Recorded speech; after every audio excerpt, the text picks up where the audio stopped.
This is Inside the Leader's Mind, where what's in the way becomes the way. I'm your host, David Susan. I am so excited to have my guest today, Ken Goodrich. He's a nationally recognized entrepreneur and the chairman of Goettl Air Conditioning and Plumbing, a leading home services company operating across the Southwest. With over 30 years' experience, he's built, acquired, and scaled dozens of HVAC and plumbing businesses, including Goettl, Yes Air Conditioning and Plumbing, and American Residential Services, each achieving hundreds of millions in annual revenue. Ken began his journey in the trades at the age of 10, helping his father on service calls, a hands-on experience that shaped his values of craftsmanship, integrity, and leadership. In 2025, he launched Kenerator. Can you guess who it's named after? A new venture revolutionizing the home standby generator market. Ken is also a champion for workforce development, having endowed programs at the College of Southern Nevada and serving on the Nevada Workforce Development Board, appointed by Governor Lombardo. He's a frequent industry speaker and mentor, and Ken is known for his motto, "We do things the right way, not the easy way." Ken, welcome to the show. Hello, David. Glad to be here. It is so good to have you with me. I got to start by, the child labor laws, your dad making you work when you're 10 years old. So we're going to wind back the clock a little bit because I think it is a fascinating part of the story. And I would love to just tell me a little bit about that and what led you to the career you're in now. Yeah. Sometimes I jokingly say I was enslaved in the family business, but those of us who've had to operate in a family business when they were kids probably relate, right? That was me. Yep. Okay. And so, at the end of the day, it was a very valuable lessons. It was very difficult lessons to learn, right? But let me tell you this. I was in my last venture I built, Goettl Air Conditioning and Plumbing. We created a brand story. And so I just got an award recently, and I said, they said, well, come up and tell a little bit about yourself. I said, I'm going to tell a little bit about myself with my favorite radio commercial. And everybody kind of looked at me, and I said, it goes like this. I was a 10-year-old boy holding the flashlight for my dad while he worked on an air conditioner for a customer. His name was Duncan Goodrich. He didn't talk much, but there's a certain kind of magic that happens when the son holds a flashlight for his father. I held it steady and quiet, and Dad talked to me while he worked. He said, when a person needs help, you go right away, not when it's convenient for you. He said, always do the right thing. Always do what's right. And he said, the Goettl Iron Horse is a magnificent machine. Nothing else even comes close. That was the first night I held the flashlight for my dad, but it wouldn't be the last. At Dad's funeral, I realized that every time he handed me that flashlight, he was passing the torch. And my dad believed in Goettl air conditioners. So I bought the company. Goettl, G-O-E-T-T-L. Will keep you cool, but it's hard to spell. Now we'll respond right away and do the right thing always. No one knows air conditioning like Goettl, Goettl. Now that was our foundation radio ad. Amazing. Yeah. And a 100% authentic story. What I didn't tell you in the story was when I was 10 years old, my dad came home one night. He was a engineer. He was a electrical engineer. He came home one night, but he always would moonlight fixing things, right? He would fix people's televisions, radios, air conditioners, generators. And so that night we had to go fix a neighbor's air conditioner. And so he said, hey, I need you to hold the flashlight for me. Come on, get in the truck. So I go out there, and I was so excited to hold the flashlight for my dad. And the first air conditioner I ever lit up with a flashlight at 10 years old was a Goettl air conditioner, the company that I bought and grew and sold. Jeez. And so 10 years old, I said, Dad, what is that? What's that word? Goettl. And he said, you're going to have to figure that on your own. And I'd say a couple versions. He said, nope, that's not it. That's not it. So, I went on my hunt to find out the name of how to pronounce that word over the years. But my dad really liked the Goettl machine. Goettl used to be a manufacturer of air conditioning. As a matter of fact, they invented the residential air conditioner, in the early 40s. They have 140 some patents, or 114 patents, that is, for air conditioning, air cooling technology. They were really leaders in the residential space, and they came out of Phoenix, Arizona, which they're attributed with being the catalyst of the growth and creation of Phoenix, Arizona, because they're the ones who made it habitable. So, 40 years later, 45 years later, the company had changed hand a few times, and it followed on hard times. I had a chance to buy it, so I bought the company because I felt like it was my duty. I had, grown up in the air conditioning business. My dad, he was a Goettl dealer. We used to sell, install, and service Goettls in Las Vegas. Goettl was just part of my heritage, and my dad really believed in the company. So I felt like it was my duty to buy that one and fix it. But what I've done for most of my career, my dad taught me how to fix air conditioners, right? He taught me how to repair and sell and talk to customers and such. Not so much about business, but, unfortunately, he passed away when I was 25, unexpectedly. And so I bought the family business from my mom, which was me and an old van and some tools. That was the business. And, we had a few customers, 115 customers actually. And I went out and I started learning how to run the business. And I got all kinds of stories and struggling stories. And I know most of you who are listening to this podcast that are, small business people or struggling business people, or, the struggle, what it really takes from the moment you decide to create a business to the time that it really is an organized and well cash flowing machine. That's a whole different journey, right? So, how do you go from a van and a one-person show? What is that? What did some of that progression look like to running a multi-million dollar business, right? Well, I've had an interesting journey. I'll tell you. I was thinking on the way to the office this morning. This is my 54th year in HVAC. 54th year, because I started so young. But I I bought the business. I started in business. It was just a couple trucks, and me and a guy, and very small, and I had higher aspirations. My father ran a very controlled business. He didn't want to have a bunch of employees. He did most of the work himself, or I did, and we kept it tight like that. But I want to have employees and grow, and be an entrepreneur, be a big business guy, and sit in my big office and feet up on the desk and all the stuff you think a business really is, right? When you're first starting out. So I get into it and I start struggling. Like, I didn't know how to run a business. I knew how to sell things. I knew how to, hire people. Well, I didn't know how to hire people, but I hired a bunch of people, probably all the wrong way, and we went to work. One day, maybe 2 years in, I go to the office, and the guy's standing out front in a suit, and I introduce myself, and he says, "I'm from the Internal Revenue Service, the IRS, and I'm here to talk about your back payroll taxes." No. And I said, this is how green I was in business. I said, "What's payroll taxes?" And he quickly showed me what payroll taxes were How bad? by garnishing all my bank accounts on a Oh Friday. no. So we bounced payroll to all the employees, and bounced all the checks that I made to my vendor and my personal stuff, and really tied me up. Took a few trucks that were in the parking lot. It was a bad day.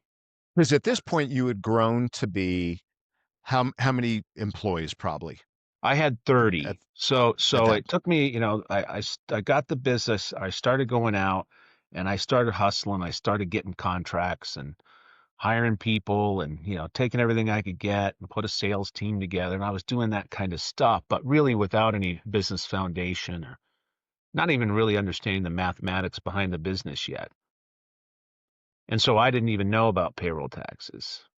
Oh my gosh.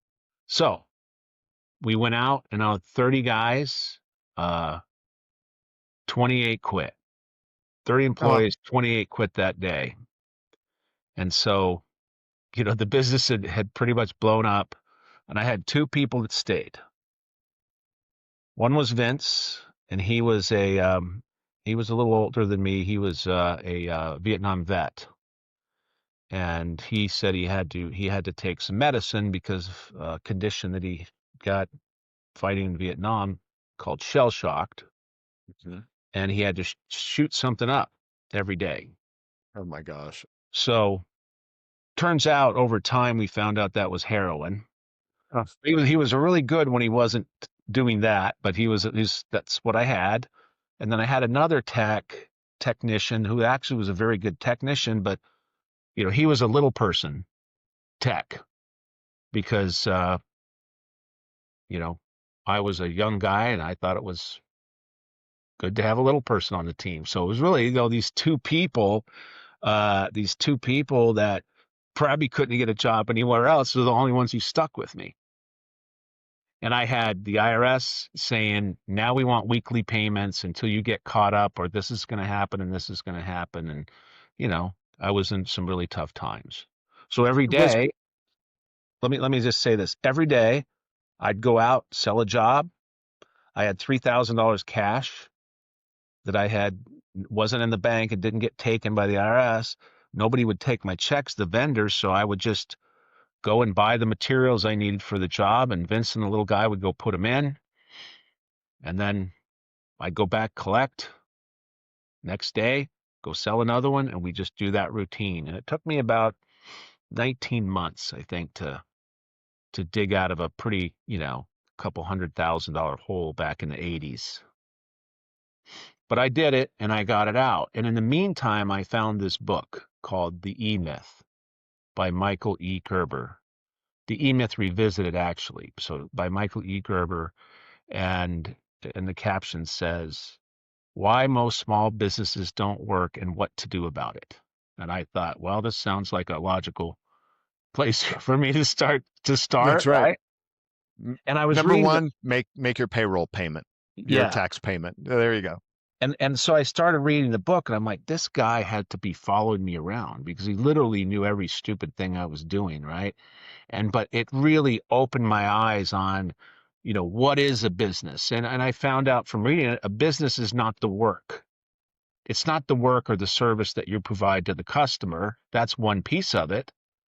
But, what the book teaches you is there's 7 components of a business, as he outlined, that management needs to be on top of: leadership, management, money, marketing, lead generation, lead conversion, and client fulfillment. Those are the 7 things, and that resonated with me. And the concept of building a business prototype and the concept of documenting processes and training processes and innovating, documenting and quantifying the results with metrics, all these fundamental business tools that you don't really learn in an AC service truck. And so I got the book and I just committed myself to it. It was in my back pocket for 3 straight years. Oh Every my time I gosh. was got discouraged or didn't know where to go, I'd pull it out and I'd read it. But because this was before the internet, I had no access to any information. Yeah. And so we got it out, we pulled it out, and through that process, I had built myself a business prototype system for the HVAC world that worked very well. Before you go on, I want to interject here a couple quick things. First of all, you go from 30 employees to 2. One and Why a half. one God, that's awful. 2. Did it ever occur to you to quit? File bankruptcy and just go get a job doing something else? Did you ever second guess yourself and go, okay, maybe this is not for me? Well, I was kind of in a pickle with that situation. Did I think about it? Sure, absolutely. It's not my nature. I mean, I was raised by a very, I was raised by a depression era dad who have a really strong work ethic and, not a lot of complaining and, just very, very structured upbringing, right? And so that really wasn't my nature, but certainly I'm thinking looking at the options because it was looking pretty dire. You got the IRS chasing me around, threatening me every week, and pretty much got a gun to my head all the time. So, figuratively, but Right. so and then I had two things against me to quit. One, you can't discharge payroll taxes in bankruptcy. Okay? You can't do it. So that would follow me anyway if I filed bankruptcy, for instance. And the other side was the business I bought was my family business, so I was paying my mom payments, and I'm like, I couldn't go over to my mom and say, "Oh, now, mom, I burnt down the family business that supported us for 25 years, so I'm not paying you." I couldn't do that either. So I had to gut my way out. But one of the pivotal things that happened in my story is I was, I was really stressed, and I was very stressed out. It was a very troubling time, you know, once the IRS had came in and taken some things. So I went out and I drove out to see some friends that I grew up with in San Diego. And so we're driving around San Diego. I'm following them in my car. We're going to go to dinner one night. And I'm thinking about all the situations that are going on with my business and such. And I don't know, something just came over me. And I said, in my mind, you might have to bleep this out. In my mind, I said, quit being such a fucking pussy and get back there and make that business work. Okay? I just said it out loud. I don't know if my dad came and sent me a message or what, but I just said it out loud and I saw an exit right then to go head towards back Vegas, and I took it. And I left my buddies and I just started coming back to Vegas. Um, so that was kind of a turning point for me. I just made the decision right there. I'm not going to fail. I'm not going to stop. I'm going to make this business work. I know I can do it. I'm going to find whatever resources and devote as much time and discipline I need to get it done. And that's what I did. So, how did the E-Myth and process standard operating procedure play into from that point forward? We just became, we understood that I just made the rule. If we can't document it, train it, and quantify it, we don't do it. So unless we have something documented how we're going to do it, people are trained doing it, and we can quantify the results and we can make sure that it's working, then take it out of our business. We won't do that thing. We'll only do the things that we can manage, with the system. And so, as I started rallying my team, as I started growing back again, everybody became very good at, okay, we need to do this thing. Let's make a checklist. And we just got a company culture of creating our own SOPs and documenting things and routine training and things like that. Now, was that part of your natural nature as a kid? Like when you look at least through high school or till 25 when your dad passed, were you kind of this process oriented, organized, or were you a little more scatterbrained, ADD? Did you have to wrangle it? Like, how hard was it for you to do process, to do what you were doing? Because some Well, people struggle with that. I'll say I'm much better at telling people to do it than I am at personally doing it. I'll say that it's not my nature. Okay. But I will say this: the reason why it resonated with me, why I got it, and I knew that it had to be that way, because I knew how an air conditioner worked, for instance. I knew the process of everything that has to happen to produce cold or warm air coming out of this machine. And, there's various systems that have to operate inside it. And that made the connection for me. So it was easy for me to understand on what pieces and parts we need to make it work. I was doing the whole concept of the customer journey is relatively new, but I was doing customer journey back in the 80s. I didn't know it was called that, but I had a big whiteboard and drew a van and a phone, and here's the phone rings, and then what's happening? We have to lay out the whole The customer. system process. Yeah. Yeah. Yeah. So as you grew over time, companies can grow organically or they can grow through acquisition. How did you grow to the point where you were able to afford to buy Goettl?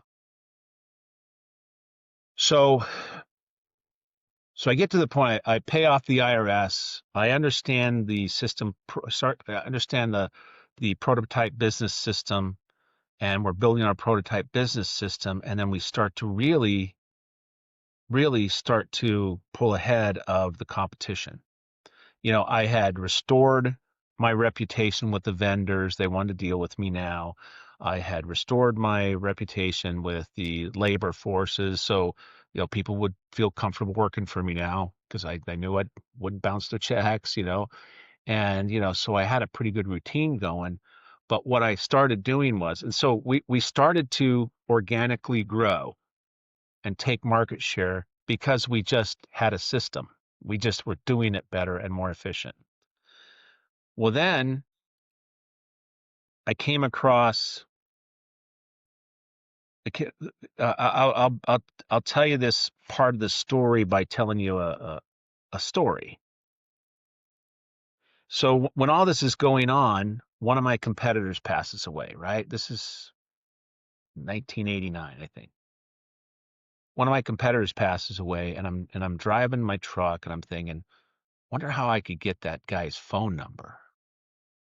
So when people call his business, we'll get the calls, right? So I'm thinking about how do I get the phone number. So I pull into the phone company. I go talk to somebody in the administration, and they said, "Well, we can't give a phone number out for 1 year after it's a business phone number for 1 year after it's been shut off. The FTC says we got to give a business owner a year to catch up." Okay, and I said, "Well, I assure you, this guy will not be in to catch up the bill, right? Because he's passed away, right?" And they said, "Well, if you can show that he's passed away, we'll give you the number." I'm like, "Okay." Now I'm like 26. I'm like, how do I show someone passed away?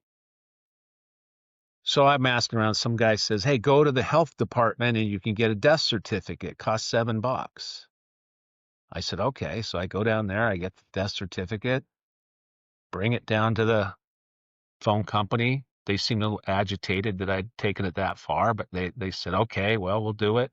They key in their computer and said, "All right, it's going to your phone number now." Wow. So I drive right back to the office, and my receptionist had stepped out or something. So the phone was ringing. She wasn't there. So I pick up the phone, and the lady said, is this day and night air conditioning?" And I said, "Oh, no, Ray unfortunately has passed away, and we're taking over helping his customers out." She said, "Oh, no." She said, "Because he gave me this bid for $7,000 job. Is it still good?" I said, "Well, of course it is. Of course it is." No, we don't want your business. And I didn't even know what it was. I just said, "Of course it is." I said, "When can I come over and take a look and, get it planned?" And so we scheduled something. And I went out and, luckily it was a profitable job. But from a $7 investment, I got a $7,000 job. And I'm thinking, this is a pretty That's a good darn deal. way to grow, right? That's This a is an good deal. interesting way to grow. So Yeah. that was kind of my first acquisition, if you will. And then I started finding, once I got that phone number, guys started to come to me. AC guys, older guys, they're getting ready to retire. "Hey, do you want to buy mine too?" And blah, blah, blah. And so I started buying these usually retirees or guys who were struggling, not doing well, um, uh, guys going bankrupt. We would go. My lawyer taught me how to petition the courts to be a white knight to literally take a bankrupt company and fix it and grow it. But remember, I had this background. I had this background of coming through the fire of learning how to turn a business around and learning how to build a business prototype. These businesses were very easy for me because I had a system. So I would walk in and I would supercharge all of these little broken businesses or retiree businesses.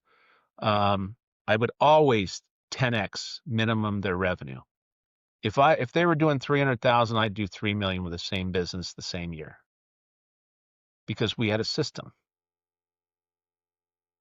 How many, if you had to guess, in your whole career, how many businesses do you think you acquired, merged with, whatever terminology, if you had to guess?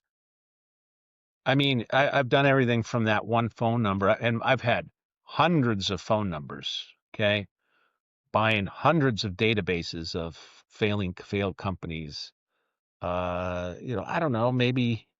And then I've had some really big acquisition going concerns. I've kind of done it Yeah, all, but you know, maybe three, depending on how you want to count phone numbers and databases. I purchased 300 to 400. that's crazy. That's Yeah. crazy. And so And then what I did the was, biggest one yeah, yeah. being Goettl. The biggest one was Goettl, yeah. Now, so I got the business system. I learned how to acquire companies. I learned how to I certainly knew how to drive organic growth and learn. And I was always had kind of a good idea on branding, marketing, and sales. Like that was always kind of second nature to me. Or I was stronger in that. So I was try to drive the business. And then every year I'm picking off these phone numbers, databases, retiring guy adding to the base, right? Well, I did that just for a couple years, and then I attracted a national firm that was doing a rolling up the industry called American Residential Services, ARS. And they were doing a nationwide roll up, so they came to me and said, "We would like you to be part of our group and be one of our founding members, and let's build this company together."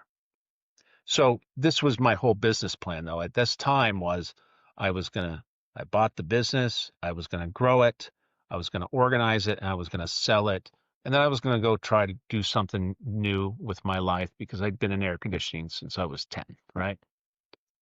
So I did the deal. So I finished my plan. I had a uh, I had documented a plan that said I'm going to build it to this with a management team, recurring revenue, all this stuff, and I'm going to sell it, and then I'm going to go off and you know go get a nice suit and some loafers and be a big business guy or something. I don't know. There you go.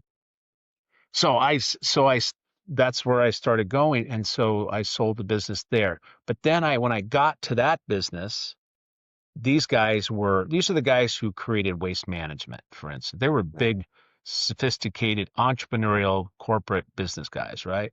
So I had an opportunity that most people in my industry don't get, which is I got to work alongside of these guys with what I knew. And they respected me for what I knew. I respected them for what they knew. But this is where I learned M&A, mergers and acquisitions on a more higher caliber level. This is where I learned multi-branch management. This is where I learned a lot about leadership. This is where I learned a lot about deeper metrics and data, use of data, and all this stuff that you would not ever learn with running a mom and pop HVAC business, a local company, right? And so I was going through that process, and then I was visiting other shops around the country, whether I was doing an acquisition for them or I was doing some of my leadership roles. But I get to see things that other operators did to their businesses or what they were doing right now, and I'm like, oh, I should have done that. oh, I'm going to do that now. It got me You re-inspired in the learned. industry because Yeah. I could see things that I could just now see a whole another level of potential. And so I lived out my obligation with my non-compete and such with that deal. And I said, I'm going to go do it again. So long story short, Goettl was my sixth one over my career that I've built. So Crazy. I've built regional companies, you know, putting these smaller businesses together to build one brand, come with a cohesive brand. Then I would go open up in, adjacent cities in other states, Arizona, Utah, you know, I'm from Las Vegas, and we'd go into Reno, things like that, and we would start to build these regional businesses all branded. And I caught the attention of a lot of these consolidators. I caught the attention of private equity, and so they would always come to me and want to buy them. And so I became from you know, this pressure cooker, this fire that I was in, with the IRS story and Vince and the little guy, Crazy. Yeah. all the way through to becoming educated and a skilled business turnaround expert and an expert leading HVAC companies. And I started this process, became a business builder. I do a lot of speaking, and I tell everybody, you know, all the business people, that you're not an HVAC contractor. You're a business builder, and you need to clearly understand and get the right mindset that you need to understand what is the elements of building a business. What are the elements to build a business prototype system so that you can grow it, scale it, have it ran by a management team, and you be exactly what you should be, the owner or major stockholder, not an employee or a slave to that business. So anyway, I've done 6 of them. Now we're on number 7, which I just decided to focus on Hurricane Alley and roll up the standby generator industry for residential. And so we've been at that for 2 years. We've done really well. We have 4 locations already. Got a great team Just coming. doing it again. Yeah. And I'm using my same formula. We're buying some we bought smaller, some struggling, some underperforming businesses. And we bought 14 million in revenue early 24. So on the 4 shops. And this year we'll close out 40 million in revenue with the same shop. So you're talking about organic growth. We've grown them that much in 1 year. Significant. Yeah. 3x almost. Yeah. Yeah. By putting our fundamental system in. So I want to interject and ask a question here is, we have listening to the podcast, we could have executives, leaders at any size organization. So let's break it into the 2 different realms. What have you learned at this point about what leadership or running a business that would apply at a large corporation? And what have you learned that a small business owner could walk away with? Well, I think it's the same thing. It's great leaders are great actors, meaning, you can't let your people see you sweat. You can't let your people see you doubt yourself. You have to be strong in your convictions, and you have to be the brand evangelist, I call it. You have to know the story and the vision. You have to be able to inspire people, continually talking about the vision and what they're building. Every single business, we're looking for what we call the tipping point. And the tipping point is when we see that we've now got the right team in place, we've got the right training in place, and everybody's bought into the vision, and you can tell everyone that comes to work happy because they know that they're part of something bigger than themselves. When you see that happen, that's when I know we got it. And so I buy all these businesses, and I'm looking for that moment. And when we hit the tipping point, I'm like, good, this one's gone. This one's off to the races. Is it possible for someone who's not the CEO, not the president, not the owner to take on this mindset, being the evangelist? If let's say they're a VP or a director, or they're not, they're a manager. Yeah, well, absolutely. I mean, I think that really that's your goal is to start having some champions inside the business that are helping you parrot your vision, right? And that's really where you want to be. And there's various techniques. Obviously, one of the most powerful techniques is with them, what's in it for me, making sure that every business I've ever built, I've carved out a nice chunk of the profits, the exit profits for my key people. And so there's been key people that we have, they follow me around every single deal.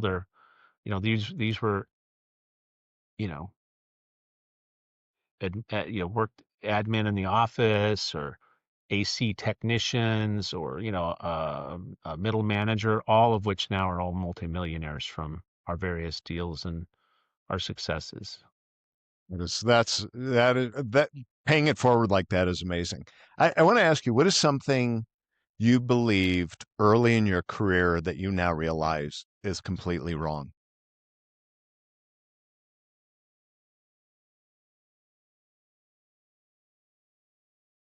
Well,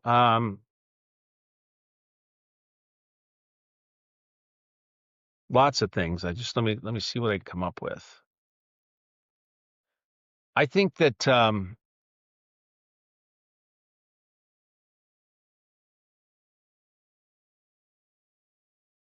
I think that what I what I what I believe what I used to believe before was that uh you have to go out and find the best and brightest, the highest skilled people possible. And that's what I always endeavored to do. And I've always been a good eye for talent. But as I grow and I have these different experiences, what I've learned is, yeah, you always want to try to get the best and brightest on the team. However, you know, there's a lot more to it. It's not more to the culture. And you start getting all A players on the team, really hard driving A players. Sometimes that goes bad. Sometimes they start bickering and fighting and not working together as great as a team. So I guess what I'm saying is that what I thought I was like you stack the deck with all Michael Jordans. That doesn't always work. You got to have a more uh, for lack of a better term, diversity level and experiences and backgrounds to really support the culture to take it to the next level. Does that make sense? Yeah, absolutely, absolutely. At so it sounds like, and I don't want to put words in your mouth. Yes, you're fixing a company, but if you're not just hiring the Michael Jordans of the world, you're really developing people. At what point did you realize that where that changed where you're like, wait a minute, I'm I'm making these people, helping make these people really more effective, more successful. And it wasn't just hire this great talent. Yeah, well, I think I had read something that Michael Gerber had read, and this is written. This is long after my story about the book and the IRS and all that stuff. So, but after that, he said it's about creating a system that makes ordinary people do extraordinary things. Okay. And once I got that, I had examples. Like we had some spots in the business where, you know, some ordinary folks or people who had never really worked that much or never been in a specific role we had them in really perform well, but they did because they had a system to follow. And what they did right is they embraced the system. And once I figured out that average normal people embracing a system makes them extraordinary, then we started leaning in and looking at the business a lot different. And it's hard to operate with all A players, Michael Jordans at the same room, right? and it's expensive too. So really, at the end of the day, and this is the Michael Gerber moniker, the system is the solution in all things. I always say, you know, when I do my keynotes, I always talk about building the perfect team, you know, all Michael Jordans. And I always tell people, the leaders that I'm working, coaching with, I said, you can't do it. Everyone thinks you can. You cannot build the perfect team. You can't hire them. You can't afford them, but you can build the systems and you can be a better leader to get the most out of those people. So, kind of with that thought, was there a moment that changed how you saw yourself as a leader? Not just system and process, but really just a leader of people. I think it all changed. Like I've done some really interesting projects in the industry. Uh, you know, taken on, an example is I had a business with 3 locations and I sold it to a national firm, and they said, "Hey, if you go fix these 7 businesses we have over here, we'll give you a big bonus, like you owned them, like we bought them from you, a similar kind of take, right?" So I did that project, and like that project, for instance, I was a taskmaster. You know, that's how I got that done. I got it done, but I was a taskmaster. I wasn't a leader. And then when we evolved to the Goettl brand, and the Goettl brand meant so much to me, it was emotional. Like it was it was my duty. I looked at it as it was my duty, and then and it was also going to be my opus in the HVAC trade. And for some, as the story unfolds, and I can get in more detailed if you wanted to, but I get to this place where I understand that the problem of the company was why it was ready to go bankrupt because they had a big reputation problem. The leadership was was the problem. And so we created the brand story. But once I saw the power of that brand story that I told you earlier, the Goettl story, that really involved me as a more of a visionary leader to where I could truly motivate the team and and you know inspire them with things other than numbers and money and results, right? And what would that be? What would you say that people leadership superpower is? Obviously, process and all that, but as far as people, getting people to rally, getting them excited, other than just giving them money, what was it? You have to be able to convince them that the work they're doing here is meaningful and it's enriching to other people and it makes them better to do this work and where we're heading and to build this brand. We had established that brand with that brand story, which is a very heartfelt, emotional story, and we had, most of that was done on the radio at the time, and so this we progressed this long story over years, telling about Goettl and me and the situations and what goes on in the air conditioning business, what goes on in people's lives, but we just communicated in such a manner that we were touching a heart, and so that um, made people feel like they were doing meaningful work. And especially because we had created a brand that, that, that what's that, that there are technicians, the people in the home could proudly wear because they would get positive feedback from the community. Our commercials were so good, our brand story was so good and was so compelling that, um, that people would stop them in restaurants. I love your radio commercials. Oh, I love you guys. I can't wait till my air conditioner breaks because you're the only guys I'm going to call because of this brand story we created, right? So it kind of goes back to what I said earlier. Like you have to be able to be the brand evangelist. You have to be able to tell the story and motivate your team and provide a place where they can become bigger than themselves.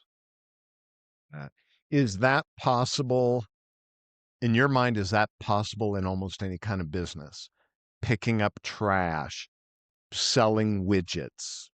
Because some people listening to this will go, "Oh, well, that's different." Everyone says that. Oh, but it's different. It's different. What's your take? Yeah, I think it has to be, right? You have to have an origin story and a vision for the company. You have to be able to say it no matter what you're doing or whatever, organization you're involved in.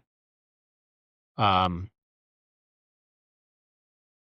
we've had examples where I've gone into and using this technique, gone into uh, business groups, you know.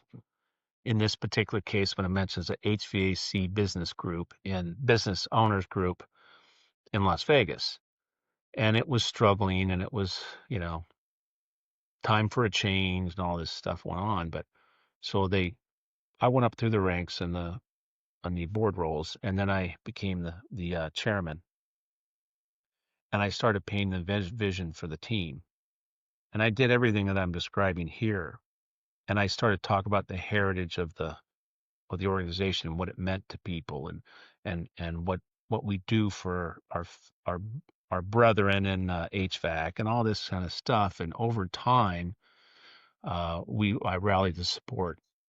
I got the whole thing turned around, and we grew it from, I don't know, 15 members to maybe 150 members, and had a robust organization from that. But I think it can work with anybody, and I think everybody, you have to have an origin story.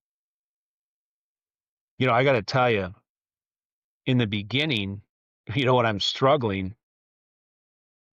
I realized that I couldn't let them see us sweat, right? I couldn't let them Mm. see me sweat. So, I mean, I would get in front of my team and I'd be telling them, this is who we are. We're the best of the best. We are the best HVAC technicians. We are best at customer service. We take care of ourselves. We take care of each other. I go through all these things and get everybody motivated. And I knew damn well I didn't have their payroll tomorrow. So you have to come up and be able to present yourself and keep people inspired. Now, ultimately, I got the payroll, but at that moment, I'm thinking, man, I got to keep these guys head in the right direction and understand my values and what we're building here and what it means to them. Did you believe? Did you truly believe you were the best? Because a lot of leaders, a lot of people I work with, they don't believe that they're the best. They don't believe their team is the best. They don't believe the business is the best. Well, What? I believe that we were going to make it the best. I believe that we did the best work because I demanded that we do the best work, that my processes were documented, that we were the most thorough and did the best work. And the reason why I did that was, well, that's how I was taught from my dad. Right. But I also knew that, I knew that I got to the place where I really understood the economics of the business. And the economics go like this: if you're not a premium provider and able to charge the right price in your business, you're not going to make any money. You're going to fail. And so we had to provide the level of service that would allow us to charge the proper price for us to make a profit and grow. And I figured out what that formula was. And we built a business that we were always the fastest growing in every market we served. We always went to either number one or number two, wherever market we went, and we were the most expensive. Remarkable. Yeah. You made a comment about being the best. How do you, for other leaders, how do you create that desire to be the best? Because not everyone wants to be the Michael Jordan. And I know it might sound crazy to you that someone would say, well, why wouldn't they want to be the best? How do you create that desire in someone, or does that make sense? How do you go about creating that desire that drives that growth? Starting Well, with I the think it desire starts with first. you got to make sure you have people that resonates with, right? Sometimes some people don't even think about that. But let me tell you another story that happened to me. That's a nice leadership story, and how it got me thinking, to answer your question, okay? Because I like this story. So I was at I was with Michael Gerber. I mean, after he had helped me with with his book, I never met him for 25 years. Until 25 years after that, I met him, and then he I told him my story. He said, "Well, why don't you write the E-Myth HVAC contractor book with me?"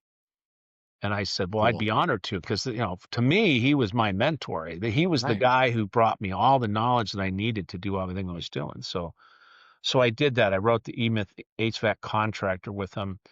Now just finishing the E-Myth plumber and the E-Myth electrician with him. But so I got to know him, and I was at a convention with him, a roofing convention, and there was a panel, and Richard Kiyosaki, the Rich Dad Poor Hmm. Dad guy, Rich Dad Poor Dad. Yeah. he was speaking, and he was talking, and he said the word culture. Now I'm like, that culture word caught me, because I never really I did some good culture stuff, but I didn't understand what culture was. When you say the word culture to me in the past, I would think touchy-feely, foosball tables and uh, leather couches in the warehouse. This is what I saw culture people talk about, which most of the culture people, I never, certainly in my industry, most of them never really had a really good business. And so they were confusing culture. I didn't really understand it so much. I knew what I did, but here's Richard Kiyosaki talking about culture. So I said, "Hey, can you tell me in your words, what is culture?" And he says, "Well, I'm going to tell you a story." So he said, "When I got out of high school, I didn't have enough money to go to college. I wanted to go to college. So I had to go into the military and get the GI Bill so they could pay for my college. So I was going to the recruiters, and I was trying the different military groups. And so I went to the Coast Guard. That wasn't for me. I went to the Air Force. That seemed boring. And then a buddy of mine said, I'm going to, let's go to the Marines. So we go to the Marines, and, all of a sudden this big guy walks up in his dress blues, does the perfect march, and just mesmerizing guy. And he turns around and he says, "Gentlemen, before we get started, let me make one thing perfectly clear. We are the Marines, and here we kill people." And that Richard Kiyosaki, he said, "That's when I knew that was the place for me," which, he got a nice laugh out of it, but he wanted to be in the Marines, right? And he said, "What I learned from the Marines was culture is a business system." Okay. Culture is a document that says, this is how we conduct ourselves here. This is how we treat each other stuff around here. This is how we care about each other here. This is how we care about our customers. This is how we care about our vendors. This is how we operate here. And he said in the Marines, the fundamental culture rule was leave no man behind. And that was the fundamental of everything we did. We protect each other. So that resonated with me when he said, coming from my background, when he said, culture is a business system. So then I started thinking about it and kind of organizing my culture system for each business we were doing. And I always endeavored to be authentic. I would imagine that you could create a culture system that maybe doesn't meet your personal values, but I couldn't do that. But I imagine you could. But it had to meet my personal values, and that's kind of where we got to the whole thing that you mentioned earlier. We do things the right way, not the easy way, because that's just a statement that my dad used to say to me as a kid growing up, and that's how we did things. And I never really used it much after he had passed away. But when we got Goettl, it all just kind of came together. We took the Goettl story about them inventing the air conditioner, and you know all the all the great work they've done for the world. And then we melded it with my story of I was a 10-year-old boy holding the flashlight for my dad while he worked on an air conditioner. And it was like a perfect duet, you know, and it just seemed to resonate with everybody. But it's like I bought this company with this huge background. I'm thinking the companies, most people would not have bought it because it was in pretty bad shape. But I'm thinking, they invented the air conditioner. How could I screw that up? Right? I can fix this one. And you did. Yeah. You did. So when you talk about process, standard operating procedure, it sounds like you not only did it with the business, how you run the business, but how you work with standard operating procedure of people, culture, right? It's like it was both aspects. Yeah. Yeah. Yeah. What advice would you give? Well, let me rephrase this. If you look at other leaders, what is something that in your opinion, they can't learn from a book? Meaning you got to learn it the hard way. You can't just go read a book and go, "Oh, okay, here, this is the like." What is there something that your experience has taught you that people are just preparing them? You're just gonna have to do this. You're just gonna do it over and over and over to fail to learn. Is there anything like that, Um, or do you think you can learn everything and then wave your magic wand and you're fine? no, no. I mean, I watch, like, I sell these businesses, and sometimes the new owner does well with them, and sometimes they don't. And that just goes to show you that, a lot of these times, these big scale companies, they hire educated people, but they're not necessarily hiring, uh, they're not necessarily hiring specifically or subject matter experts, They're general business, college trained people, but, they don't know. I liken it to this. I forgot the name of the movie, but it's a Clint Eastwood movie, and he was he was like a gunny. He was like a Marine, that gunny level, Yep, yep. and he had he had the platoon he was supposed to train or something, and they were revolting, and how he put them into shape, and they had to go to some sort of battle, and the lieutenant was trying to make these orders, do this, and the guy's like, that's not going to work. We can't do that. Like, he knew the true ways around how to tweak the battle to win, and the lieutenant was just giving his general knowledge they learned at school, right? I don't know where I was going with that, but I guess in this particular case, in this business, I know, well, I guess, to answer your question, I guess it goes like this. You have to know the business of the business. You cannot come in with a general business idea and, and take it and make it work. You need to really get an understanding the essence and how the customers, what is the customer buy process, right? What motivates the people, motivates your team, these type of people. Because I got to tell you, every single trade, the labor force is different. The mentalities and what motivates them, you got to understand all those little nitty gritty details. You can't just be a generalist and make it really work the way I have. So, along the same lines, what mistakes do you see leaders make over and over and over again? Um,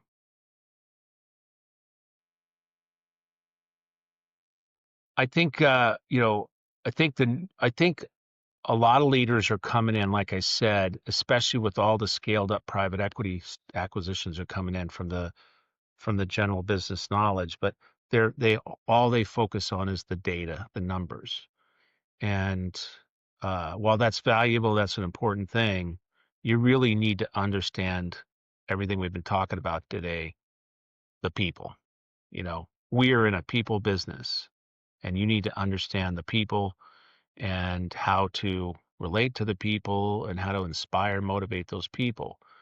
Um, so I think most guys come at it from a data driven and a um, Chinese wall kind of leadership, where they're friendly, not familiar, and not really connecting with the team and being somewhat plastic or unauthentic. I think that's really limits them. And I've seen a lot of guys who just can't seem to get out of that, just that get out of that hole they put themselves into. As we come to the end, of just a couple more questions. And one is, what would you want people to remember about your approach long after you're gone? Well, I think never give up. Never give up. There's always an answer. There's always a way. You just have to keep showing up every single day. It's amazing to me how many broken businesses that I've turned around, and I bought the business and it was struggling and it was bleeding cash, and even it go on a little longer than I expected. I'm like, is this thing ever going to end? Am I going to get this really fixed? And how just a couple key things, just the right marketing message. The one right person you bring on the team that somehow brings it all together to make it work. Some special deal some special contract you got that turns it over, and boom, you all of a sudden the business starts to work. And if you were giving one piece of advice to the version of you when you were starting out, what would that be? Hindsight's always 2020, right? Yeah. Well, I give this advice all the time to guys who are trying to start out like I did. I get guys emailing me or texting me or social mediaing me from all over the world actually now that are in the trades, and they say, "Hey Ken, hey Ken, I just gave my notice to my boss, my 2 week notice, and I bought my van and get all my tools in there. I'm starting in 2 weeks. Any words of advice for me or words of wisdom?" And I say, "Yes. Go back to your boss, beg for your job back, Yep. go find a best practice group, and learn the business of the business before you start." Go out there. There's best practice groups for most every industry. Certainly, you can get a fundamental of things like the number one thing, like I said earlier, where I find people go wrong in business, they just don't know the math behind the business. They don't know how to charge. And, everyone ignores the math of the business because they think that they have to meet some sort of customer expectation on pricing or the market on pricing. But when you do that, you're usually basing your price, and I'm talking small business, not more sophisticated businesses, but you're basing your price on a market that's created by a bunch of other people who don't know how to price either. So, you really understand the mathematics of the business on what makes this work, what kind of margins do I need to create, what does my efficiency and productivity rates need to be, how do I contain my overhead so that I can put some profits to the bottom so it will help me grow and fuel my future. Yeah. So they got to learn the business of being in business before they start. So tell them all the time, and you know what? I'd say 50% do it, and those Oh, 50% always succeed. The other 50%, they go in the free fall. And the f- free fall is starting a business that they don't know how to run a business. And what happens, like some people who've got too far out. So let's say a guy comes out to me and says, "Hey Ken, I'm going to do $2 million this year. Uh, any words of wisdom to get me, to get to the next place?" I said, "What best practice group are you in?" And they said, "Well, I'm not in one." I said, "Okay, I want you to figure get out in there. how much revenue that you need to do to support your current standard of living, as long as it's not more than what you're making. And then I want you to pare the business down to that. So let's say for this conversation, you could do 1 million in revenue, and you could take enough and make, let's say for this conversation, you could take $100,000 a year to live on. Do that so the business itself is not distracting you from learning how to run the business, because I've seen that done 1 million times. So, they some of them go ahead and do that, and it works out, and sometimes they don't, and I might buy the business. There you go. Your next acquisition. All right. Last question. What is the question you wish people would ask you, but they don't? They don't know to ask you, but you wish secretly that they would. Um,